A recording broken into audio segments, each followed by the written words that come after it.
May mga paltos na lumalabas sa kanyang mga kamay, nagluluto ang kanyang balat, dumidikit ang tela sa mga sugat at bawat galaw ay pinupunit lamang ang mga paso ng kemikal. Ang istasyon ng pagbibihis ay puno ng aktibidad, pinuputol nila ang mga damit ni Rick, binabanlawan ang kanyang balat at mga mata ng malinis na tubig, naglalagay ng mga proteksyon na pamahid, nagbebenda, sinusubukang linisin ang lahat ng kanilang makakaya, at pagkatapos ay gumugugol ng mahabang oras sa pag-neutralize ng anumang nalalabi sa kanyang kagamitan at sa lupa.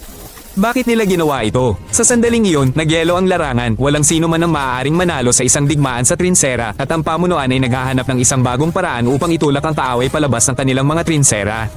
Ang mabigat na gas na kumakalat sa mababang lupain ay dapat na sumaire sa mga depensa at magbibigay daan sa isang paglusob.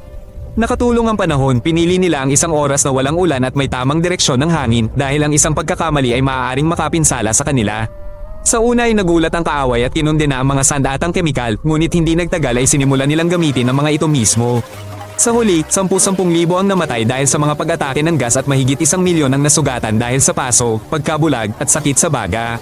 Marami ang nakaligtas, ngunit naiwang pilay. Walang kinikilalang sundalo ang gas. Kadalasan, ang ulap ay inaanod lampas sa mga linya ng labanan at binabalot ang mga nayon, binabasa ang mga damit sa mga sampayan at tumatagos sa mga balon ng tubig.